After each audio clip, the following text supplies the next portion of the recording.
Students, आज chemical equilibrium का ये दूसरा लेक्चर है जिसमें बहुत ही इंपॉर्टेंट टॉपिक हम आज पढ़ेंगे, law of mass action. This law was given by Norwegian chemist Guldberg and Waage in 1864। ये इतना इंपॉर्टेंट कॉन्सेप्ट है, इतना इंपॉर्टेंट लॉ है, इसके बगैर आप आयनिक इक्विलिब्रियम का चैप्टर पूरा और केमिकल इक्विलिब्रियम का चैप्टर, चाहे उसकी थ्योरी हो चाहे उसकी न्यूमेरिकल हो, आप नहीं कर पाएंगे। इसलिए इस लॉ को समझना बहुत जरूरी है। तो आइए समझते हैं। सबसे पहले इसमें स्टडी की गई कि how the rate of reaction depends on the concentration of the reactant. इसमें देखा गया कि जितनी ज्यादा कंसंट्रेशन होती है रिएक्टेंट की, उतनी ही ज्यादा तेज रिएक्शंस होती है।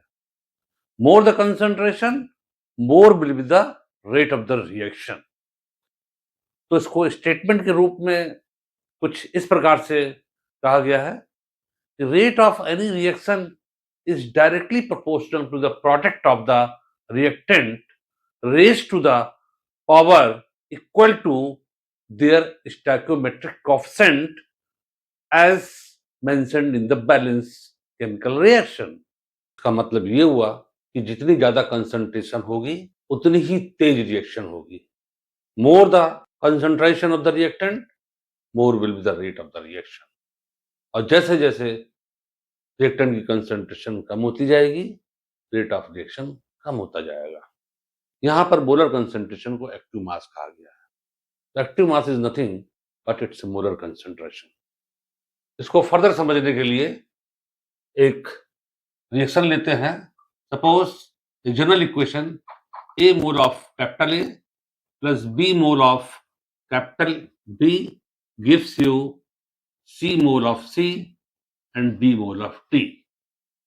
तो लॉ ऑफ मास एक्शन के हिसाब से rate of reaction is directly proportional to the product of the concentration of A and B raised to the power their stoichiometric coefficient in the balance reaction.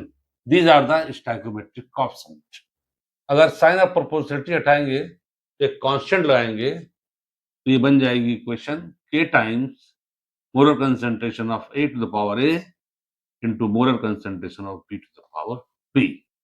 Here K is equal to rate constant which only depends upon the temperature. इसकी value एक particular temperature पर fix होती है।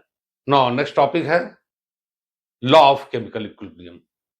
देखिए, law of chemical equilibrium is nothing but has been derived from the law of mass action. Law of mass action के mathematical expression को ही law of chemical equilibrium कहा गया है। सपोज कर लीजिए, एक जनरल इक्वेशन है A B times B is equal to C times C plus D times D.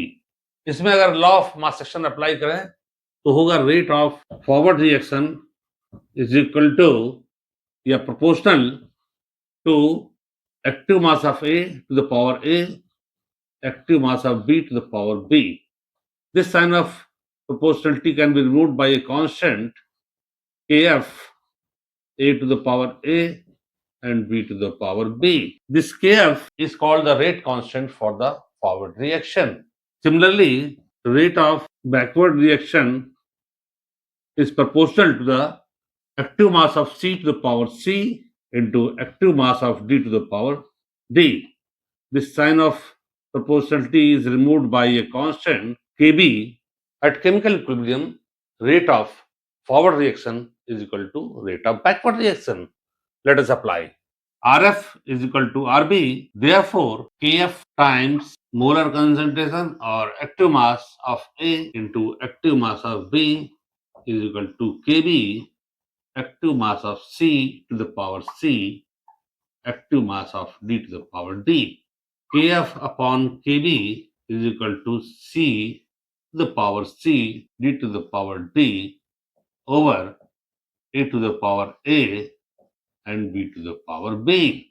तो इस प्रकार से kf is a rate constant for the forward reaction and Kb is the rate constant for the backward reaction, and they are the constant, and the division of the two constant is another constant called K. C to the power C, D to the power D over A to the power A and B to the power B. This new constant is called the equilibrium constant. इसकी value एक constant temperature पर और एक particular reaction के लिए fix रहती है। आज बस इतना ही। आगे के लेक्चर में हम और भी टॉपिक पढ़ाएंगे। Please keep watching. Thank you.